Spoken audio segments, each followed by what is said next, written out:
Hey guys, Professor Bill, Comic Book University, and Batman Who Laughs, issue number 2 of 6. That's right, 2 of 6. All right, so let's get talking about who actually made this comic book. Who's to blame for this comic book, basically. Not quite so mean, but The Batman Who Laughs, The Laughing House, Part 2. Scott Snyder is the writer, Jacques is the artist. David Barron does the covers. The colors. Sal Cipriano does the letters. Jacques does the cover. And there's a variant cover by Ben Oliver. And, of course, Batman was created by Bill Finger, and Bob Kane was in the planet. So anyway, you get Batman. He's in the Batcave, which I guess is the best place to be hit by the Joker venom, but it's more than just the Joker venom. It's like the Joker super, here's your last chance venom, where now he's going to become the Joker, or in other words, the Batman Who Laughs. And yeah, so he's just got all these like Bane needles sticking out of his body, and they're leaking all over the place because they're going into him as fast as possible. All the different versions of the anti-venoms going at the same time. Like, I'm sorry. You do realize there's a reason why these, what the hell do you call them? These IV bags and whatnot will drip into you as opposed to just, inject them big time. Because you can take, I don't know, how many inoculations have I gotten at one time? 5? I think 5 is like the worst that I got. And that was in the Army. When you go and you get all your inoculations, like boom, boom, boom. They got the freaking, it's like an air gun. It's like, where's the needle? I don't know, but this stuff is going right inside of you. Boom, and it's like, wow, did you really just inject me that fast? And I don't think it was a whole big syringe worth, but whatever it was, I got all my inoculations so I can go anywhere in the world and not get, measles, mumps, malaria, and, stuff like that. So anyway, freaking dude, man, you guys just got stuff pouring out of him. It's like, how is he not a big, like, how have his blood vessels not popped? Okay, it's a comic book. Ignore that stuff because it's just a comic book, so, you don't have to worry about reality, right? Okay. So now they start talking about how the founders of Gotham have made a purging system to kill everybody. I read the Court of Owls. I actually did a spotlighted story on the Court of Owls storyline. I don't remember from there. I don't remember any of this stuff. Maybe I missed it. There have been a lot of Court of Owls stories that were actually secretive Court of Owls stories that I find them all the time. Like, oh, there's a Court of Owls mentioned in this book. I don't remember them all. Okay, so maybe that is something that happened. Please tell me the issue and the comic itself that actually happened in, so I can go and check it out because I really do want to know. But for now, it's like, dude, are you telling me that the founders of Gotham City desired for it to be a hub of culture, knowledge, and the heart of morality for the world? But in case all that screws up, we're going to burn the freaking thing, we're going to flood it, we're going to destroy the whole goddamn thing. Really? That's like, get smart. Get smart and get brave right now, or I'll put a bullet in your head. I'll make your face like a canoe, man. That's not the way that, inspiration happens. You can't inspire someone at the end of a gun. All right?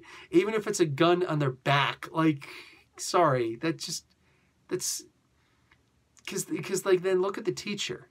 Look at the teacher at that point. You know what I'm saying? You are the best student, and you will be the best student ever. Nah, dude, that's simply not the way that morality works. So, in other words, the founders of Gotham were all a bunch of freaking psychopaths and lunatics. No wonder this place became the way that it is. So anyway, Batman, because he's Batman, he decides, I'm going to do the same thing. But he does it in a cool way. He's like, I'm going to make it so I could purge toxins and gases and chemicals out of the city. Okay, cool. They call it the Last Laugh protocol. Okay, that's cool. That's cool. Personally, if I'm calling something the Last Laugh and I'm Batman, I'm thinking, okay, the Joker somehow got to me. Because me wanting to call this the Last Laugh tells me that the Joker had his hand in this, okay? Joker had his hand in the cookie jar, and I'm the mother fat head cookie jar. It's just, nah. Listen. No, just simply not having it. I'm not buying the story, all right? Jeez. So, what do you call it? You get this blind guy. Now, here's the thing that's going to kill me. You know that comic books are a visual medium, right? So here's this blind guy. He's not crazy or anything like that. He's blind. It's established at the end of the comic book. He is genuinely blind. And he's listening to the Batman Who Laughs talk, and he knows that this is Bruce Wayne. Now, why? You see the way that his words are lettered, right? The red words on top of the black background with the red outline of the bubble, the speech bubbles and all that. It states explicitly that the Batman Who Laughs sounds unlike anyone in the DC universe.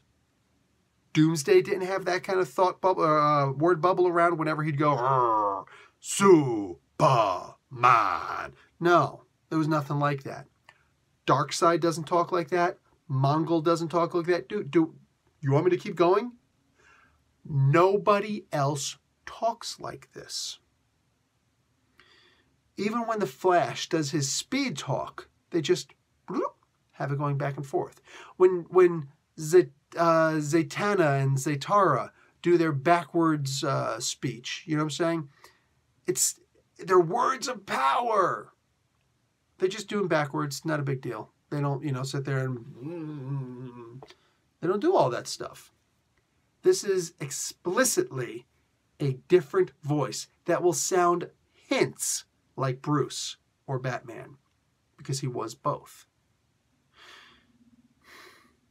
But this blind guy, who more than any other sense relies on his sound, his auditory, his sense of sound, sense of hearing, he just right away knows that this is Bruce. Batman Who Laughs is not disguising his voice because visually he's not disguising his voice. He doesn't think I'm disguising his voice. There's no narration. Look, he's not disguising his damn voice. There's this big, and when I look at the things that he says, and I look at, maybe I'm just having a hard time seeing the periods and the commas and things like that. But I actually imagine that he sounds a lot like Ben Shapiro. Go and look that guy up. He's a guy who talks really, he doesn't talk quite as fast as like the Micro Machines guy, but he doesn't speak with facts. He speaks with a bunch of hyperbole, and it doesn't sound very intelligent at all when you break it down.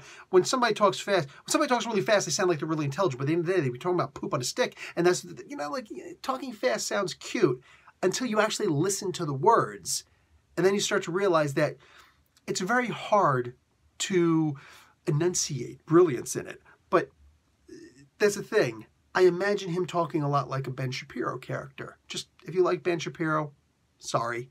But not. We got our opinions. And that's just the way that I imagine this guy talking. I imagine him talking very fast and very dangerously. Maybe you see it differently. But when you describe how it sounds differently than my thought process, ask yourself, does it sound like Bruce Wayne talking? So how did this blind guy assume that this must be Master Bruce? This is not Alfred, mind you. It's just a doorman, an elevator guy. How did this guy assume that this was Bruce Wayne? There's only but so many times in a comic book that you say, yeah, but it's a comic book. At some point, you're saying, this is just the Looney Tunes. Anvils falling on heads and him being able to get back up, and he falls off the cliff and poof, on the ground like miles below, you know what I'm saying? And he blows up and his face is just charcoal, but then he just shakes it in his back and he flies away. At that point, you're just looking at it, you're not thinking, oh, it's just a comic book. You're literally thinking to yourself, this is just a silly cartoon. Is that what I think about this? No. But man, it's getting really precarious trying to make that differentiation. There's too much in this comic book that's left to the idea of suspension of disbelief. Because at some point, it's not suspension of disbelief. It's just disbelief. It's just a lack of trust that the story is going to be handled appropriately. This isn't a bad comic book. Don't you dare for a second get me wrong. But it's not a good comic book either. Don't you dare for a second get me wrong. This is just a comic book that has a whole lot of flaws in trying to execute a really grand premise. I'm kind of saddened by how the entirety of this comic book is presented. There are a couple of cool moments and all that stuff, but like, we know that this isn't a Tom King Batman where he's very human. No. This is Scott Snyder, right? And we're used to him writing Batman where he knows if there's somebody else in the room. He knows if there's a third person in the room. All right? And yes, it's another Batman, so he's really good at disguising himself. Blah, blah, blah. Again, suspension of disbelief. I'd figure even Batman would know if Batman is in the room. You get it? He was so ill-prepared for facing the Batman Who Laughs that it was miserable watching this Batman trying to fight back. No, please, please don't kill us all.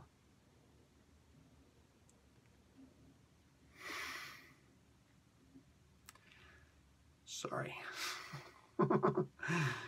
Sorry. I'm trying to have suspension of disbelief that this is a really good comic book to read. It just didn't feel that way to me. It really just didn't. There was too much in this comic book that simply didn't work to even give a whole lot of credit to the things that did. Too many flaws, too many things that genuinely rely on you to just say, it's just a comic book, man. Superman flies because he flies. Not because of this, that, or the other thing. He flies. How could Batman know 120... He knows them because he knows them. Batman learned a brand new... Here, first appearance of a brand new martial art that I've never seen before. He learns a new martial art so that he'll have an opportunity to fight the Batman Who Laughs without the Batman Who Laughs actually knowing this particular martial art. So why didn't the Batman Who Laughs make up his own martial art too? We call it Bang Pow. Oh, there's an acronym, but at the end of the day, Alfred just likes to call it Bang Pow. He just likes saying Bang Pow. That's cute. What's the style? He puts his hands together and he smashes the guy on the shoulder. I'm sorry. I know this fighting style. I've seen it many times. I've never practiced it because it's not realistic. But this is this is martial arts that actually started back in the 60s by James Tiberius Kirk in Star Trek. Go back and look at those original Star Trek episodes.